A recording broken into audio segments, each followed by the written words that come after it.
నమస్కారం టీవీ7 న్యూస్ కి స్వాగతం. హెడ్లైన్ చూద్దాం.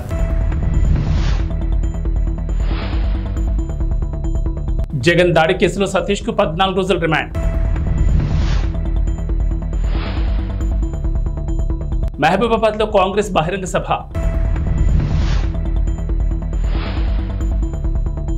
తెలంగాణలోని పలు జిల్లాల్లో 45 డిగ్రీల ఉష్ణోగ్రతలు. ముఖ్యమంత్రి జగన్ పై దాడి కేసులో సంచలనాలు బయటకు వస్తున్నాయి. సతీష్ రిమాండ్ రిపోర్ట్ ప్రకంపనలు సృష్టిస్తోంది. అసలు సతీష్ వెనక ఎవరున్నారు, స్కెచ్ వేసింది ఎవరనే విషయాలు కలకలం రేపుతున్నాయి. ఆంధ్రప్రదేశ్లో సంచలనం సృష్టించిన సీఎం జగన్ పై దాడి కేసులో A1గా ఉన్న సతీష్ కు 14 రోజుల రిమాండ్ విధించింది కోర్టు. అయితే అంతకుముందు బయటకు వచ్చిన Satish remand report hot topic గా మారింది. సీఎంను అంతమొందించాలన్న ఉద్దేశంతోనే దాడి చేసినట్లు రిమాండ్ రిపోర్ట్లో తెలిపారు పోలీసులు. అదను చూసి సున్నితమైన తలభాగంలోనే కుట్ర ప్రకారం దాడి జరిగిందన్నారు. దాడి కోసం నిందితుడు కాంక్రీట్ రాయి వాడాడని తెలిపారు. A2గా ఉన్న దుర్గారావు ప్రోద్బలంతోనే A1 నిందితుడు సతీష్ దాడి చేసినట్లు స్పష్టం చేశారు. ఇక కాల్ డేటా, CCTV ఫుటేజ్ ఆధారంగా నిందితుడి కదలికలను గుర్తించినట్లు పేర్కొన్నారు. 17ని నిందితుడిని రాజరాజేశ్వరిపేటలో అరెస్ట్ చేసి సెల్ ఫోన్ సీజ్ చేశామన్న పోలీసులు అన్ని విధాలా విచారణ జరిపి తర్వాతే అదుపులోకి తీసుకున్నామని స్పష్టం చేశారు.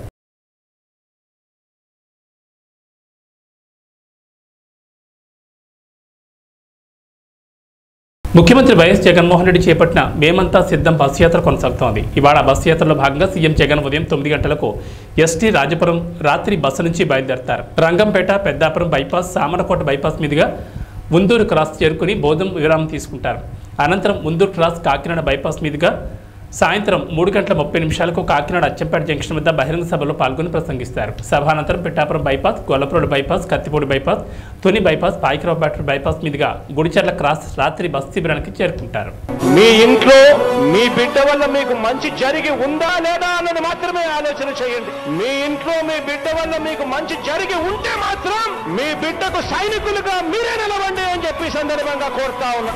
నేటి నుంచి సీఎం రేవంత్ రెడ్డి జిల్లాల పర్యటన చేపట్టనున్నారు. ఇవాళ ఉదయం మహబూబాబాద్ లోక్సభ నియోజకవర్గ కాంగ్రెస్ అభ్యర్థి బలరాం నాయక్ నామినేషన్ కు హాజరు కానున్న సీఎం రేవంత్ రెడ్డి సాయంత్రం 4 గంటలకు హెలికాప్టర్లో మహబూబాబాద్ చేరుకుని జనజాతర సభలో పాల్గొనున్నారు. ముఖ్యమంత్రి హోదాలో తొలిసారి మానుకోటకు రానున్న సీఎంకు భారీ ఏర్పాట్లు పూర్తి చేశారు అధికారులు. ఎటువంటి అవాంఛనీయ సంఘటనలు జరగకుండా భారీ బందోబస్తు ఏర్పాటు చేశారు. ఇన్ఛార్జ్ మంత్రి తుమ్మల నాగేశ్వరరావు పర్యవేక్షణలో జన సమీకరణ ఏర్పాట్లు చేశారు. మహబూబాబాద్లోని ఎన్టీఆర్ స్టేడియంలో సభకు భారీ ఏర్పాట్లు పూర్తి చేశారు.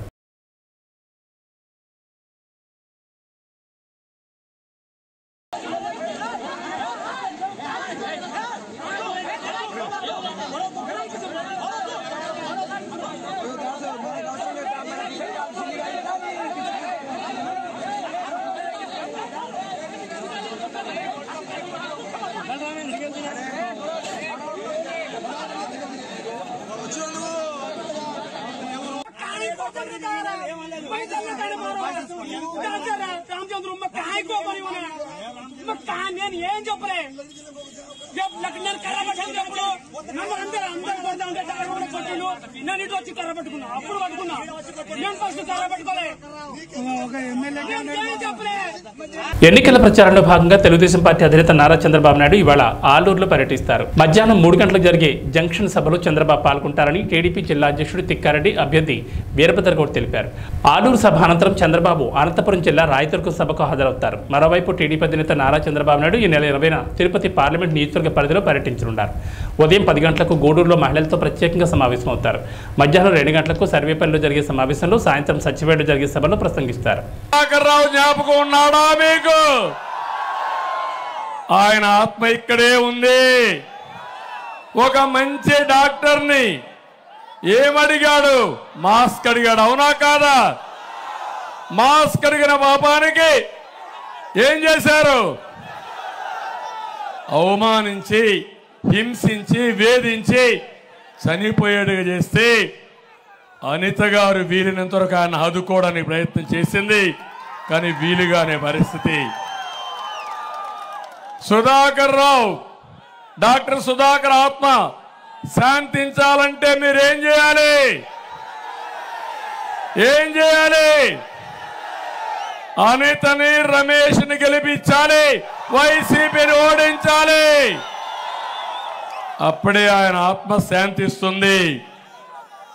నేను అడుగుతున్నా ఒక మాట మిమ్మల్ని అందరినీ, బెస్ట్ అవైలబుల్ స్కూల్స్ రద్దయిపోయినాయి.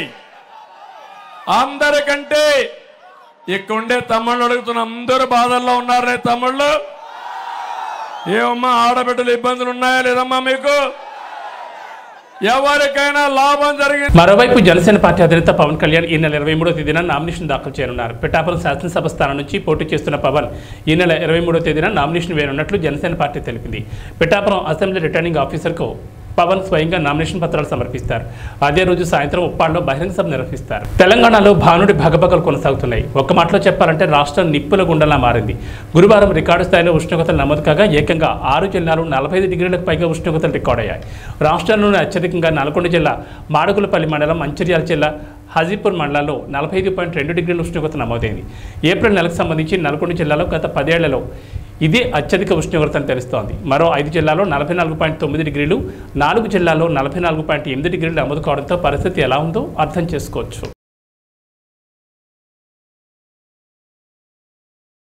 వరుస భూకంపాలు తుర్కియను అతలాకుతలం చేస్తున్నాయి. తుర్కియే సిరియాలో అత్యంత శక్తివంతమైన 3 భూకంపాలు సంభవించిన విషయం తెలిసిందే. రిక్టర్ స్కేల్పై భూకంపం తీవ్రత 7.8గా నమోదైంది. కర్మన్ మారస్ కేంద్రంగా రెండో భూకంపం 7.7 తీవ్రతతో, మూడవది 7.6 తీవ్రతతో సంభవించినట్లు అధికారులు తెలిపారు. తాజాగా మంగళవారం ఉదయం మరోమారు భూకంపం సంభవించింది. సెంట్రల్ తుర్కియా కేంద్రంగా రిక్టర్ స్కేల్పై భూకంపం తీవ్రత 5.6గా నమోదైనట్లు అధికారులు వెల్లడించారు. ఇరాన్ సదుపాయానికి వ్యతిరేకంగా ఇజ్రాయెల్ సైనిక దాడికి ప్రతీకారంగా గాజాలో యుద్ధం మరియు ఇరాన్ యొక్క అపూర్వమైన వారాంతపు దాడిపై మధ్యప్రాచ్యం అంతటా ఉద్రిక్తతలు పెరగడంతో చర్చల కోసం అధ్యక్షుడు జో బిడెన్ ఈ వారం ఇరాక్ నాయకుడికి ఆతిథ్యం ఇవ్వనున్నారు. సిరియాలో భద్రతా భయాల్లో తీవ్ర పెరుగుదల, ఇరాక్లో 2 దశాబ్దాల అమెరికన్ సైనిక ఉనికి యొక్క సాధ్యత గురించి మరిన్ని ప్రశ్నలను లేవనెత్తింది. దీని ద్వారా ఇరాన్ యొక్క సైన్యం లేదా ప్రారంభించబడ్డాయి. ఇరాక్లోని ఇర్బిల్లోని యుఎస్ పేట్రియాట్ బ్యాటరీ కనీసం ఒక్క ఇరాన్ బాలిస్టిక్ క్షిపణిని పడగొట్టిందని అమెరికన్ అధికారులు తెలిపారు. ఏపీసీసీ అధ్యక్షురాలు వైఎస్ షర్మిల శుక్రవారం నుంచి కర్నూలు జిల్లాలో న్యాయయాత్ర చేరున్నారు. ఆలూరులో ఉదయం 10 గంటలకు ఆమె కాంగ్రెస్ శ్రేణులతో సమావేశం నిర్వహిస్తారు. సాయంత్రం 4 గంటలకు ఆదోన్లో ఏర్పాటు చేసిన బహిరంగ సభలో ప్రసంగిస్తారు. 6 గంటలకు ఎమ్మిగనూరులో బహిరంగ సభలో పాల్గొంటారు. అనంతరం షర్మిల కడపకు బయలుదేరి వెళ్తారు. 5 ఏళ్ళు అయిపోయిందన్నా, ఎన్నికలు వచ్చి మళ్ళీ ఎన్నికలు వచ్చాయి.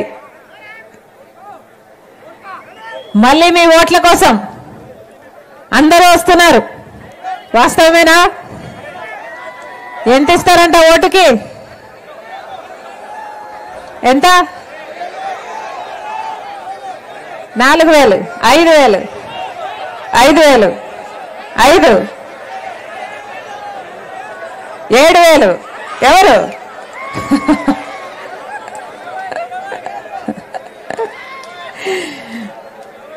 తెలుగుదేశం పార్టీ అధినేత చంద్రబాబు తరఫున ఆయన సత్యమణి నారా భువనేశ్వరి శుక్రవారం మధ్యాహ్నం 1:27 కుప్పంలో నామినేషన్ దాఖలు చేశారు. గురువారం సాయంత్రమే ఆమె కుప్పం చేరుకున్నారు. శుక్రవారం ఉదయం 10:45 ఆమె వరదరాజస్వామి ఆలయంలో నామినేషన్ పత్రాలు ఉంచి పూజలు చేశారు. అనంతరం కుప్పం చెరువుకట్ట నుంచి ర్యాలీగా వెళ్లి మధ్యాహ్నం 1:27 నామినేషన్ పత్రాలను సమర్పించారు. కాగా కుప్పం టీడీపీ శ్రేణులతో చంద్రబాబు టెలికాన్ఫరెన్స్ నిర్వహించారు. తన తరపున భువనేశ్వరి శుక్రవారం నామినేషన్ వేయనున్న నేపథ్యంలో ప్రతి ఇంటికి వెళ్లి ప్రజలను కలిసి తన మాటగా పిలవాలని ఆయన కోరారు.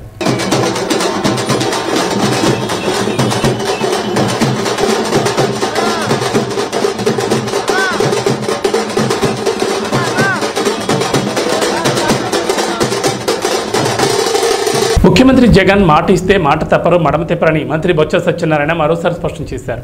మీడియాతో మాట్లాడుతూ విశాఖను పరిపాలనా రాజధాని చేస్తారని సీఎం జగన్ అన్నారని, మళ్లీ గెలిచిన తర్వాత విశాఖలోనే ప్రమాణ స్వీకారం చేస్తారని జగన్ చెప్పారని తెలిపారు. గ్లోబల్ ఇన్వెస్ట్మెంట్ సమిట్ నిర్వహించామని, పెట్టుబడులు వచ్చాయన్నారు. ఇన్ఫోసిస్ సంస్థ విశాఖకు వచ్చిందని, ఐటీ హబ్ కూడా అభివృద్ధి చేస్తున్నామని చెప్పారు. భోగాపురం ఎయిర్పోర్టుకు శంకుస్థాపన చేశామని, 1 ఇయర్లో భోగాపురం ఎయిర్పోర్ట్ ప్రారంభిస్తామన్నారు. మాటలు కాదు, మాది చేతల ప్రభుత్వం. రాష్ట్రంలో పోర్ట్, ఎయిర్పోర్ట్ పనులు జరుగుతున్నాయన్నారు. విద్యార్థుల తల్లిదండ్రుల సమావేశాన్ని రాజకీయం చేయడం దారుణమని, పేరెంట్స్ మీటింగ్ పెట్టకూడదని ప్రశ్నించారు. సరే, మీడియాలో కొన్ని మీడియా ఛానల్స్, పత్రికా యాజమాన్యాలు, ప్రతిపక్షాలు ఎన్ని అడ్డంకులు పెట్టినా, ఎన్ని ఇబ్బందులు పెట్టినా, ఎన్ని ఆయన మీద ఆవాకులు చావకులు మాట్లాడినప్పటికీ కూడా రోజు ప్రెసిడెంట్ కూడా ఆయన ఆ మాటని వెనక్కి తీసుకోకుండా దాని మీద స్టికానై విశాఖపట్నంలో ప్రజలందరి సహకారంతో ఇక్కడే ప్రమాణ స్వీకారం చేయడానికి నిశ్చయించుకున్న నేపథ్యం. ఆ నేపథ్యంలో మా ఉత్తరాంధ్ర ప్రాంతం గుంతకల్ నియోజకవర్గంలో గుమ్మనూరు జయరాం ఆధ్వర్యంలో తెలుగుదేశం ఆత్మీయ సమ్మేళనం నిర్వహించారు. ఈ సందర్భంగా మాట్లాడుతూ కలిసికట్టుగా పనిచేసి తెలుగుదేశం పార్టీని గెలిపించుకుందామని అన్నారు. ఈ కార్యక్రమంలో తెలుగుదేశం పార్టీ నాయకులు పాల్గొన్నారు. కార్యకర్తలకు, నాయకులకు, శ్రేయోభిలాషులకు, పాత్రికేయులకు ప్రతి ఒక్కరికి పేరు పేరున ధన్యవాదాలు తెలుపుకుంటాము. ఈరోజు ఆత్మీయ సమావేశం ఏర్పాటు చేస్తున్నాం. ఇందులో చాలా చక్కగా మాట్లాడారు, కొన్ని విషయాలు చెప్పారు. మాయాజీ గురించి ఏ విధంగా ఉంటుంది, ఏ విధంగా మన తెలుగుదేశం ప్రభుత్వం ఉన్నప్పుడు ఏ విధంగా చేశారు మాయాజీకి అనే విషయాన్ని కూడా మీకు వివరించారు. అదేవిధంగా బీజేపీ, జనసేన పొత్తులతో మనం కూటమి ఏర్పాటు చేసుకుని ఈరోజు కూటమి అభ్యర్థిగా జయరాం గారిని ఏర్పాటు చేసి నిలబెట్టాము.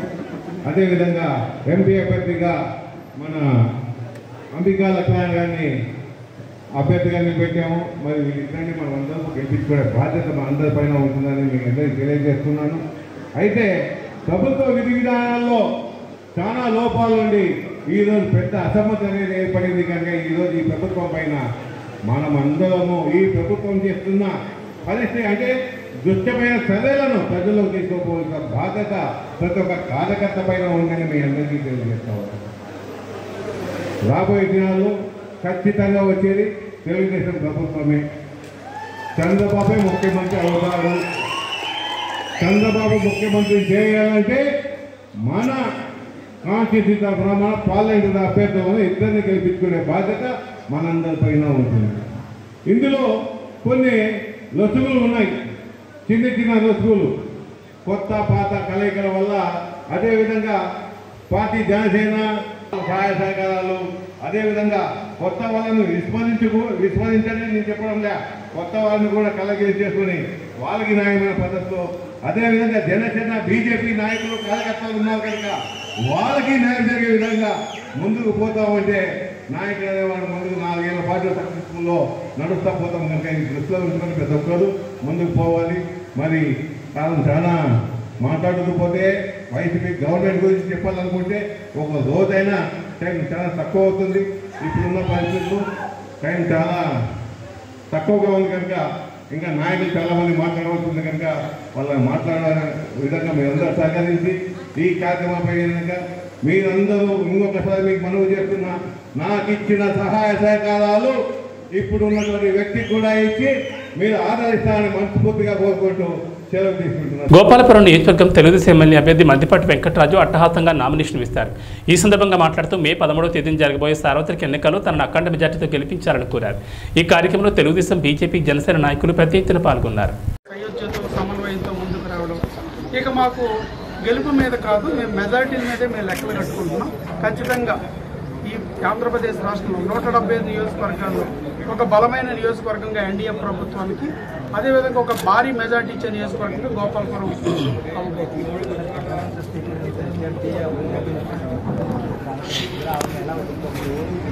అంటే ఇక్కడ మనకి అధికార బలం ఏది ఉన్నా కానీ అది ప్రజల మద్దతు. ప్రజల మద్దతు ఉన్నప్పుడు చీపురుపుల్లో కూడా ఏదిగంత బలాన్ని కూడగట్టుకోవచ్చు.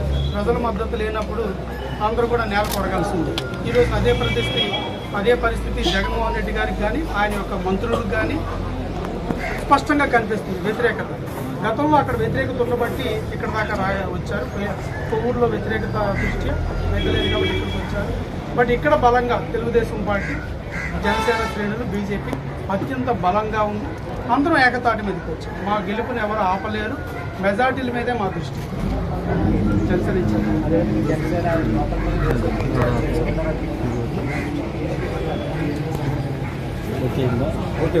ఏంటంటే ఆల్రెడీ అడ్రస్ వచ్చింది కదా. కేవలం జనసేన పార్టీ అధినేత పవన్ కళ్యాణ్ గారి వారి యొక్క త్యాగ ఫలితం ఈరోజు 3 పార్టీలు ఒక కూటమిగా ఏర్పడడం జరిగింది. ఎప్పుడూ లేదు చరిత్రలో. 14లో సపోర్ట్ చేస్తాం ఓన్లీ బేషరతుగా. ఈ రోజున అలా కాకుండా 3 కోటాలు కూడా వీళ్ళకి ఎన్ని సీట్లు, వీళ్ళ ఎన్ని సీట్లు. మీరు ర్యాలీ చూశారు కదా.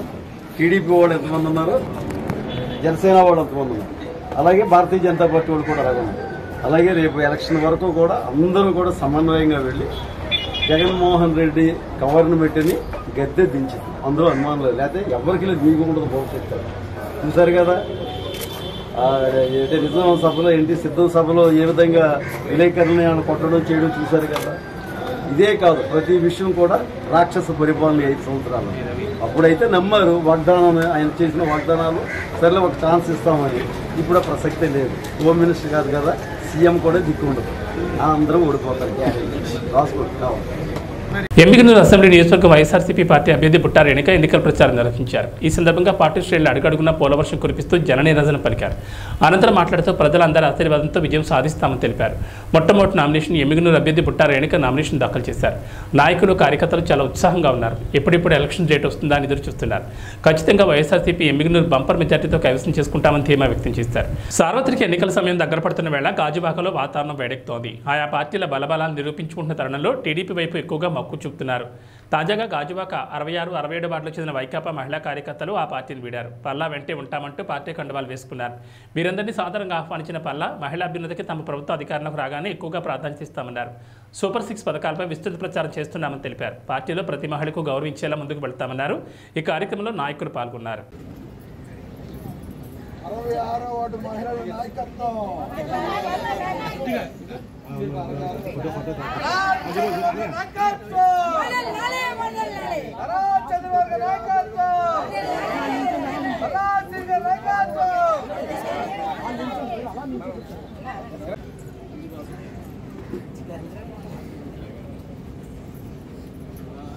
నారా చంద్రబాబు నాయుడు గారి నాయకత్వం, పక్షాల ఐక్యత, పవన్ కళ్యాణ్ గారి నాయకత్వం, మిత్రపక్షాల ఐక్యత, శ్రీనివాసరావు గారి నాయకత్వం. జై తెలుగుదేశం. నిడదవోలు నియోజకవర్గం తెలుగుదేశం జనసేన బీజేపీ ఉమ్మడి అభ్యర్థి కందుల దుర్గేష్ నామినేషన్ మహోత్సవంలో మాజీ మంత్రి జవహర్, నిడదవోలు నియోజకవర్గం తెలుగుదేశం జనసేన పార్టీల సమన్వయకర్త ప్రసాద్ పాల్గొన్నారు. కూటమి అభ్యర్థి కందుల దుర్గేష్ ని నిడదవోలు ప్రజలు ఆశీర్వదించి భారీ మెజార్టీతో గెలిపించారని కోరుతున్నారు. పార్టీల స్థానికులు కలిసి ట్రాఫిక్ అంతరాయం లేకుండా మనం ఎవరికి అభ్యంతరం కలగజేయకుండా క్రమశిక్షణగా మారిపోయారు.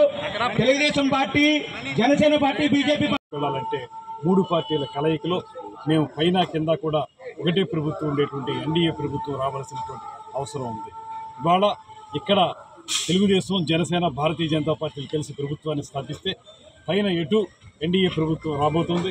ఎన్డీఏ ప్రభుత్వం ఆ పైన ఉంటే, కిందక్కడ ఎన్డీఏ ప్రభుత్వం ఉంటే డబుల్ ఇంజిన్ సర్కార్ అనేటువంటి విధంగా 2 ప్రభుత్వాలు కలిసి సరైనటువంటి విధంగా ఈ నియోజకవర్గాన్ని అభివృద్ధి చేయటం, రాష్ట్రాన్ని అభివృద్ధి చేయటం జరుగుతుందనేటువంటి మాటని సంపూర్ణంగా నమ్ముతూ, ముఖ్యంగా శేషారావు గారి యొక్క సహకారాన్ని ప్రత్యేకంగా నేను ధన్యవాదాలు తెలియజేస్తూ, అదేవిధంగా ఇతర నాయకులందరూ కూడా భారతీయ గత 5 సంవత్సరాల దుర్మార్గపు పాలన, స్థానిక సంస్థలతో సహా మరి కార్యక్రమాల నిర్వహణలో భ్రష్టు పట్టించినటువంటి ప్రభుత్వం ఏదైనా ఉందంటే ఈ ప్రభుత్వం, ఈ నియోజకవర్గ శాసనసభ్యుడు అన్నది స్పష్టంగా కనిపిస్తూ ఉంది.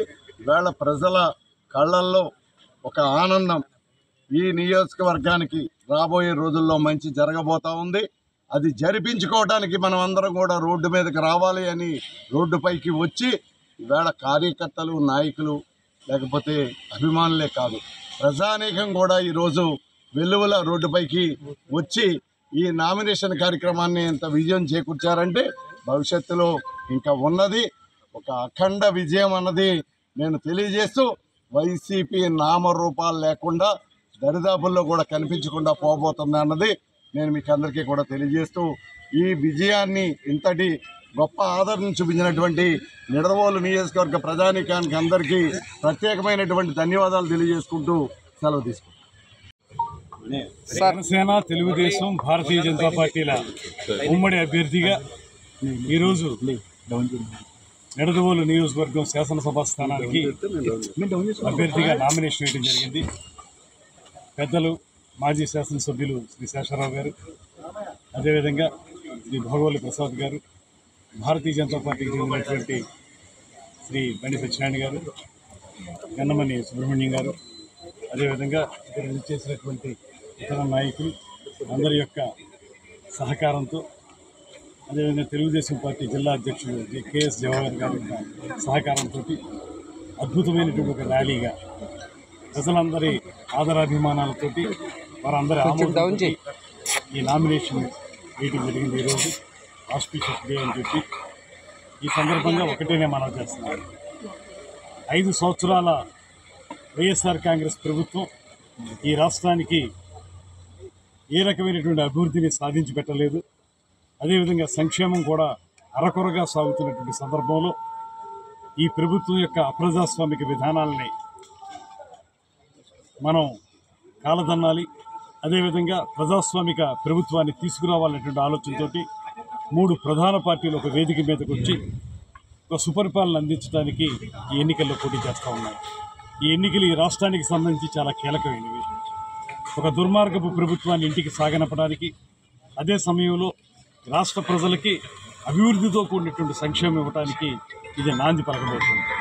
ముఖ్యంగా మన నిడదవోలు నియోజకవర్గం విషయానికి వచ్చేటప్పటికి ఇవి బులెటిన్ విశేషాలు. నమస్కారం.